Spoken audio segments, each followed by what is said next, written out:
Jay's definitely. Jay helped you? Yeah. How did he As a help you? competitor. Explain it. Yeah, because he never was someone that you communicate with that you're like friends with the person. But I always respected him because he was never an actual competitor in actual fact. He was someone who was a competitor to perception. Jay-Z is setting Diddy up. How close was Diddy and Jay-Z? They was close enough that they wasn't playing basketball, they wasn't playing baseball, they wasn't playing football, and they wasn't playing hockey or soccer for Diddy to come on stage, pat him on his and then make the statement to people in the world that can't nobody call me Sean but Jay-Z. And B was, one time she jumped off of the ledge, came running over because she thought me and Jay had issues, and I was like, what the? And I was like, did she really just jump down and run over here like that? Beyonce jumped off a ledge. Yeah, what happened? It was in the Cosmopolitan, huh? She really a superhero. She jumped down and no, she was like, this what? Like that Bonnie and Clyde for real? You try this or what, boy? I'm here. Word. She down like at me. I said, Was Solange with her? She looked at me like that. A storm is brewing and 50 Cent is at the eye of it for years. He's dared to expose the untouchable elite of Hollywood and now he's shifting gears. This isn't just about one mogul anymore, it's Jay-Z, Beyoncé, Oprah, powerful. Figures that have always been whispered about, but never directly challenged then. The bombshell, 50's documentary is just the beginning. You're next, he warns. The internet explodes. Who's next? Jay-Z, Beyoncé? The elite networks they've long protected are about to face their public reckoning. These were private conversations, and that he and Diddy could talk openly. And Mark could talk to Diddy not just as a client, but as a person, and tried to guide him in a time leading up to his arrest. And unbeknownst to Mark Agnifilo, Diddy has got this guy recording the conversation as he's sitting there saying, you are screwing this up, you are messing up this case, we're losing. And knowing that that's on tape, and it's almost like he's performing for the camera and not telling Mark what's going on. And the really enraging part about it is that Mark Agnifilo won this case for Diddy with legal strategy. It wasn't just an accident that this jury that had heard all of this in the news before the trial voted not guilty on all the serious charges. It was Mark Agnifilo that did that. Yet Diddy secretly records this guy and embarrasses him. And yeah, you could say, well, Diddy never expected that it would end up being broadcast somewhere else. Well, okay, but Diddy was planning on using it, or he wouldn't have had it recorded in the first place. So it's just really, really unfair. And I know that in a way this sounds crazy, that I'm getting so upset about Diddy, and yet there's video of Diddy beating Cassie. Well, that's horrendous, but that doesn't mean you can't look at something else as well. And I just think, as a lawyer, I just think this is just so outrageous that he would do something like this, and not even understanding what Agnifilo's legal theory was. Because I will tell you that when we did our first documentary on Diddy, which was 8 months before the trial, Mark Agnifilo said to me on camera that he is going to tell this jury that this was a successful black man that prosecutors were trying to take down because they couldn't get into his bank accounts because they were clean, and he couldn't deal with they couldn't deal with taxes because he wasn't committing tax fraud. So they go into his bedroom. And that's what Mark Agnifilo said 8 months before. And he goes into the trial and he essentially wins that argument. Whether you believe it or not, a jury that sat through the whole thing, they believed it. And ultimately they convicted him on this BS Mann Act thing. So Diddy won that case. And one of the reasons he won the case is something that Agnifilo got criticized for. That when he did the documentary with me, he was making a joke about the baby oil. Remember, he said, oh, well, I didn't know he bought in bulk. He must have bought 1,000 bottles at Costco. And a lot of people just slammed him for that and said, how dare you? You're being disrespectful. The baby oil is the smoking gun in this case. Agnifilo knew all along that the baby oil was Diddy's best defense, because when Agnifilo got before that jury in closing arguments, he looked at them and he said, well, the feds came in with their armor and artillery and guns. And what did they do? They got 1,000 bottles of baby oil off the streets. Ooh, he said, the streets are safer now. And the jury laughed. And that laugh told Agnifilo he should keep going on that. And that the trial itself was absurd because the 50 Cent has been calling out Jay-Z for years, accusing him of protecting the powerful behind closed doors. But now it's different. After his global documentary exposed untold truths, 50's warning, "Your next hit hard." Fans aren't just listening, they're waiting for the next reveal. 50 and Jay-Z's rivalry goes back to the 2000s, filled with personal beef and competition. Jay-Z's silent power versus 50's loud disruption to philosophies of power collide. And 50 isn't backing down. 50 Cent has set his sights on someone new after the Diddy Netflix documentary. If you aren't aware, 50 Cent has been getting insane feedback from the Netflix documentary he made on Diddy. Sean Combs' The Reckoning is what it's called, and it's #1 all over Netflix, beating even Stranger Things. Diddy himself has responded to it, saying the stories are false, of course, denying everything, and even trying to do a cease and desist on the Netflix documentary. And after this Diddy documentary, a lot of people have been wondering who's the next person that deserves to get exposed.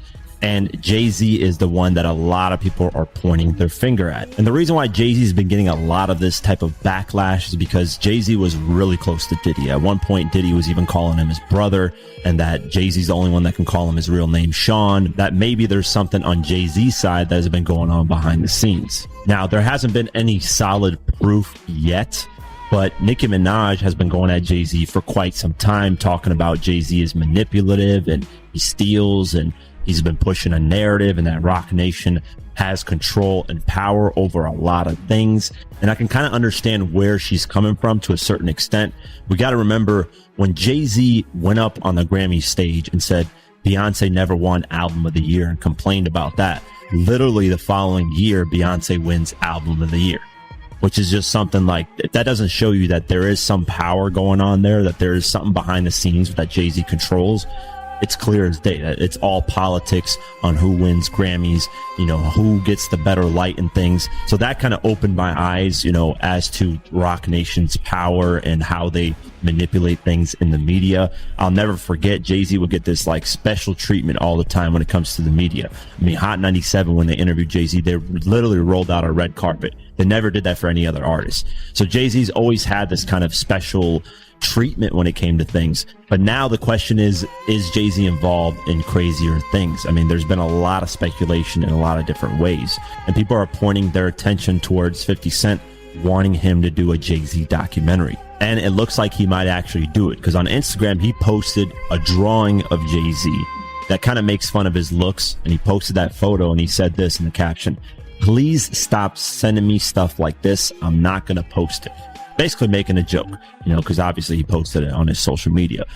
But, and here's the interesting but in this, is someone commented on the post, and the comment got liked by 50 Cent. And this is the comment. It's from Dom KMDA. I hope I pronounced that right. Dom Kanmada. He commented saying, "My only question, he's next, isn't he?" And 50 ended up liking that comment. And here's the thing. I actually saw this on Twitter and X, whatever, Twitter X, whatever you want to call it. And I wanted to confirm, is this real? Because a lot of people Photoshop these type of things just to create drama and create this speculation. So I actually DM'd the guy himself, and I showed him the photo, and I asked him, "Hey, is this a real photo? Did 50 like your comment?" He said, "Hey, yes, he did." And I was like, perfect. Thank you for confirming. Thought it was Photoshopped. LOL. Appreciate the response. And he said, "I was surprised as well. Didn't see that coming." So shout out to him, for, responding my DM and confirming that, the comment actually got liked by 50, because, a lot of people Photoshop and spread narratives. So me being the proper journalist, or whatever you want to call me, news reporter, I, wanted to go get to the source and see if it was actually real. There's also something that's very interesting that went over a lot of people's heads, and that's the documentary coming out on December 2nd. That Diddy documentary coming out on that date, literally 2 days later, you have Jay-Z's birthday, December 4th, which to me sends a subliminal message to Jay-Z that you're next. So that's crazy. That just, to me, shows that 50 is potentially gonna work on something going at Jay-Z, and he might get Nicki Minaj involved because Nicki Minaj has a huge issue with Jay-Z with a lot of things, and I don't even know the full details of that because she's gone at Jay-Z for quite some. Jay-Z's in the elite circles. While 50 Cent just dropped a bomb, he's got material that could directly impact the Carters. Fans know 50 doesn't make empty claims, and when he speaks, evidence follows. Now, Oprah's name resurfaces, adding fuel to the fire. 50's long criticized Oprah's selective influence. And with new scrutiny on these Hollywood elites, it's clear no one is safe. 50's about to expose what the powerful have hidden for so long. Oprah, Epstein, he was running with that whole crew. They want to know how we're going to do it, how the public is going to take him. Is the public going to let him back in? And the public is not. The public is already canceling him. I don't believe the industry has canceled him yet. All those people who went to those Diddy parties, not one of them had came out and denounced what he has done. I haven't heard one of them. I have not heard one person denounce, well, man, let God handle it. Get the hell out of here. Get out of here with that. If that was your daughter, would you let God handle it? All those people, they ain't denounced him. They ain't definitely, they can't come forward and say, yo, I support him. Because it would mess up their brand. It would mess up their brand. Jay-Z. We the only one could call each other Sean. Jay is the only one could call me Sean. I'm the only one could call him Sean. Get the hell out of here. If that ain't no fun boy stuff.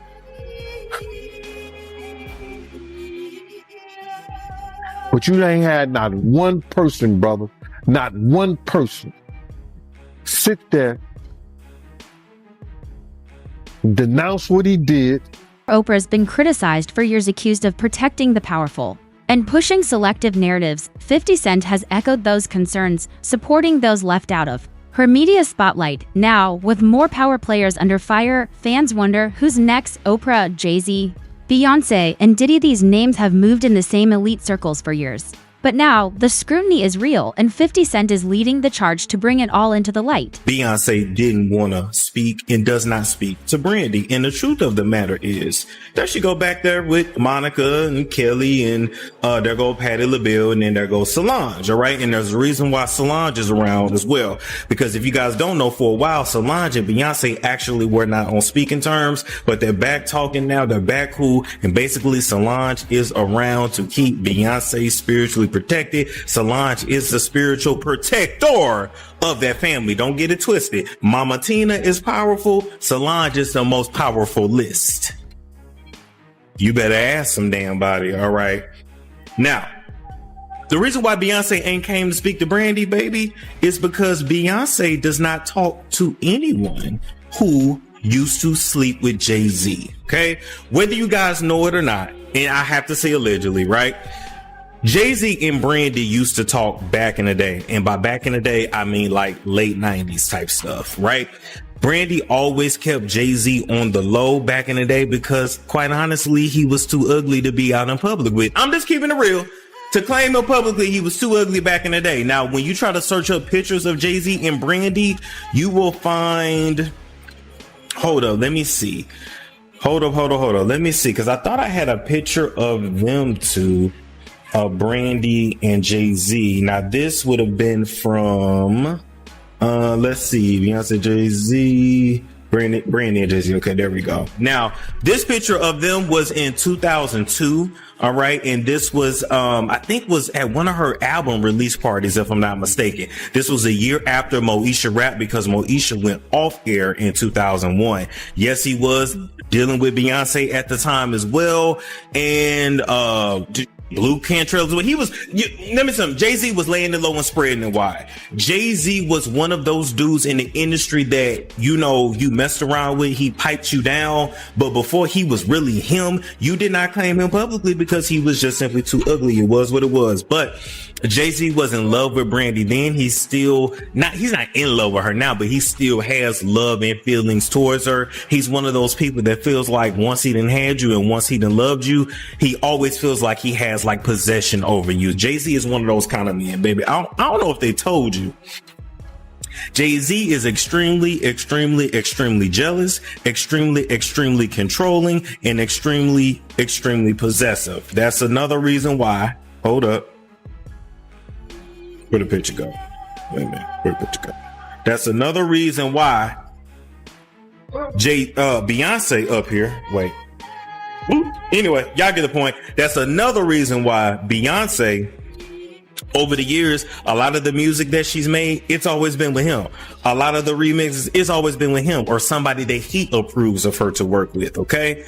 Jay-Z was so damn controlling. He didn't even want her father, talking about Matthew Knowles now, he didn't want her father managing her anymore. And he stepped in. And if y'all notice, when Jay-Z stepped in as Beyonce's manager, the music changed, everything changed, and the money started to get effed up. But that's another story for another day. We're not getting on that right now. We sticking with Brandy and Jay-Z right now. So they started messing around on the low in the 90s.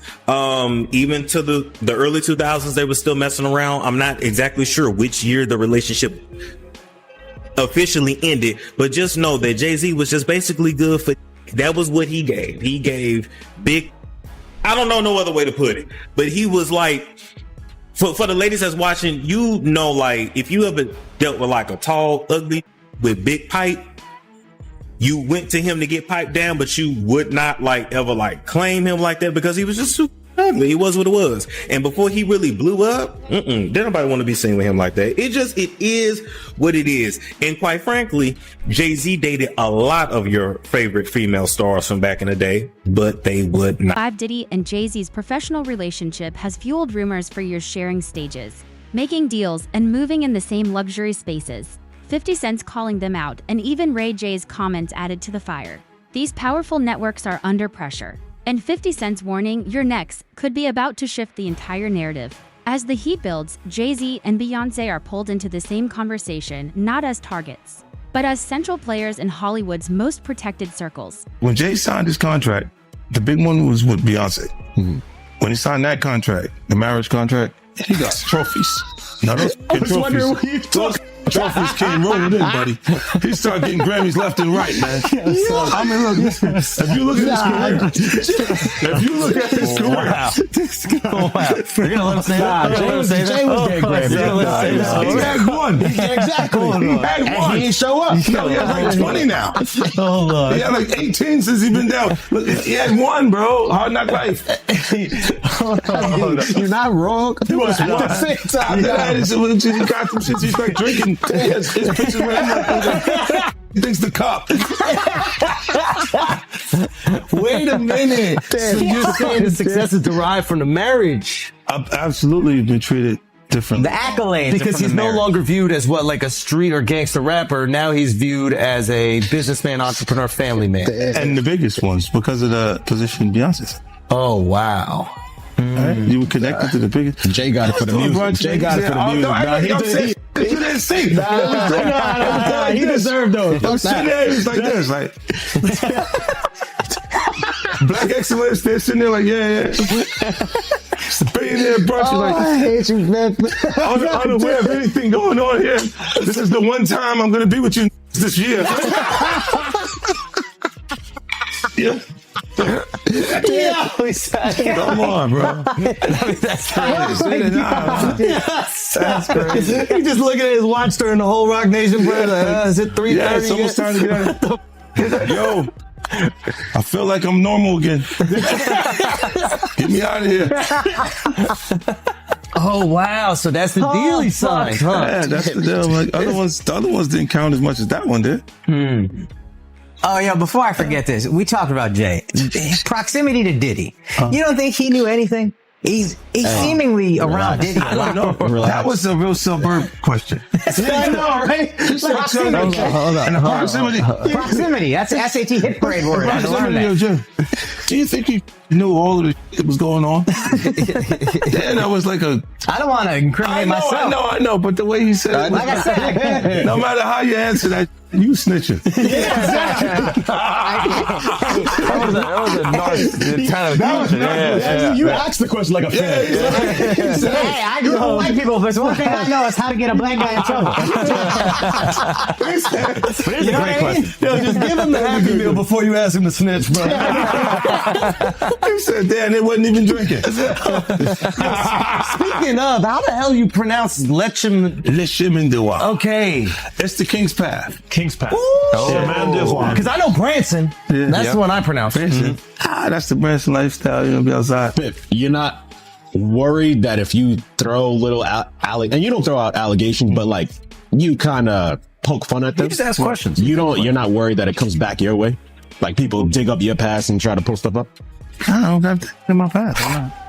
Everybody got a little bit. Look, like, not that it's real enough. I took a pill, but it was for me to perform better. For her to remember, buddy. I didn't give her a drink so she forget what the 50 Cent's warning isn't just talk, it's based on connections, secrets, and a long history of exposing Hollywood's elite. The documentary didn't just shake up one figure. It rocked the entire network. Legal teams are scrambling, PR strategies are changing, and some are quietly distancing themselves. No one's proven guilty, but the sudden silence is raising eyebrows. 50 Cent's set to bring more, and when he does, the fallout will be huge. Front of a bunch of people in the studio, me and him got into it that night. And we started snapping and joking and talking to each other. When he said about Danny Kane, he said, they gonna keep on messing with me. Or he said the word effing with me. They gonna keep on effing with me, and I'm gonna when you hear people saying this, this is crazy. This is so crazy right now, because I heard him say it. But to know that he was doing it, it's a whole nother thing. It's a whole nother light right now, bro. He said it. I'ma drug them out and pimp them out to my they keep with me. And he was talking about Danny Kane as a group. He didn't single out any one of them. But to hear that he did it, that's just crazy to me. We had a big argument and we started talking about each other and what had and what he didn't have. He was calling me, yo, you broke cop. Just like, you ain't got nothing I ain't got. I got a watch, you got a watch. I got a ring, you got a ring. I got a chain, I got a home. We went through that whole like that. We start talking about his teeth. You understand? I start talking about, him, his breath, everything. We was going at each other. That next day at his house, he said, yo, Gene, he called me upstairs. And he said, yo, Gene, I couldn't talk to him like that no more in front of people and everything like that. Because I know me and Puff go back from the same gang since 89, 90 when he got jumped in it. You understand? We go back way to that time. So I knew him. You understand? He was like a little nephew. So when he started talking to him, I said, yo, listen here, bro. You don't say shit about me, I won't say shit about you. If you say something, you open up your mouth about me, I'm going to talk about all your green dentures and all that like that. We're not playing them games, bro. You say, all right, Gene, cool. You understand? People don't understand, bro. The love and the power I had, not only in Harlem, Queens, I had dudes all over New York City, from the Bronx, everybody that had mad love for me because I looked out. You understand? I made sure, if people needed knowledge and information on certain things, they had a lot of people that was on parole that was in the music business. I used to save guys by letting them know their rights and what the people could and couldn't do to them. So I had a lot of genuine love from a lot of dudes. You don't be around a K. Slay for over 20-something years, a Chaz Williams over 20-something years, and be some kind of sucker and was right next to him, you know, doing all their functions, all their situations and everything like that, running security for them, making sure their people were safe in the whole 9 yards. You understand? I had my man Pete, you know, I had people calling me, yo, look out for Nate Dogg when he come to New York. Look out for Mac 10, look out for Exhibit, doing stuff like that, Good Brothers and everything like that. So what I'm trying to say to you is that, bro, is that to be at that type of status and be that type of person and do the things that I did, you understand? I had to have people who were... And Jay-Z, Beyoncé, Oprah, they've all been seen in the same circles, praised by the same influential voices. But none of this suggests direct involvement. It just puts their names in the same conversation, fueling online speculation when 50 Cent says, "You're next." It feels serious because, unlike others, he built his empire independently. He's not afraid to call out the untouchables, Jay-Z, Oprah, and Beyoncé included. And that's why people are listening. Has been working on this documentary for almost 2 years. The footage he has is insane. The people he got speaking about Diddy is ridiculous. And on top of that, the only place he agrees to do the interview, Rob, if you can show this, he goes and interviews with ABC. And there's an Instagram post he put up, Rob. I don't know if you have that or not. If you go on his Instagram account, he goes and does the interview about Diddy's documentary on ABC. And they say the reason why he did it on ABC, it's that one right there, Rob, the one you had it on, is because ABC news station is one of only few stations they're allowed to watch in prison. With that smile. So he wants Diddy to know the world is watching. What does 50 Cent's unreleased footage show? The details are scarce, but speculation is already building. It's not about showing wrongdoing, but what influential figures knew or ignored. In the court of public opinion, awareness can be as powerful as action. If 50's footage reveals that these respected figures knew troubling truths but stayed silent, the response will be intense. The protection these elites enjoyed for years, it's cracking. Not only did he not pay the cameraman, he didn't even tell his own lawyers. Plus this latest from 50 Cent and Diddy's own mom. Boo, you gotta watch this one. Welcome to Popcorn Planet. I am Andy Signor. As all of us around the world realize that the footage from the Netflix special, Diddy, The Reckoning, Sean Combs, that footage of Sean came out because he didn't pay the cameraman. Well, it gets even worse. Backstabbed on camera, Netflix's Diddy documentary reveals mogul secretly taped his defense attorney during case meltdown. He did not tell Agnifilo. Now, I don't know how that works. Let's watch this, because in this moment, you can kind of see. And 50 Cent warns Jay-Z and Beyoncé to stay alert. The world listens. Some call it overreach. Others say it's the truth coming out. The debate has expanded into a critique of the entertainment industry that's long shielded a small group of ultra-powerful figures. 50 Cent, however, isn't afraid to challenge that structure. By unearthing old stories and connecting them to the present, he's changing the narrative of Hollywood's most protected. Included in a documentary produced by 50 Cent shows Combs capturing confidential exchanges with his attorney, Mark Agnifilo, who, according to those familiar with the situation, had no idea he was being filmed or recorded. Revelation has ignited a firestorm within the legal community and raised questions about Combs' conduct during one of the most sensitive periods of his legal battle. Is anyone surprised, though? Come on. Netflix documentary featured material shot by the videographer Diddy hired to chronicle his life during what he described as a turbulent time. In the clips, Combs appeared frustrated and angry with Agnifilo and the entire defense team as they discuss his impending arrest.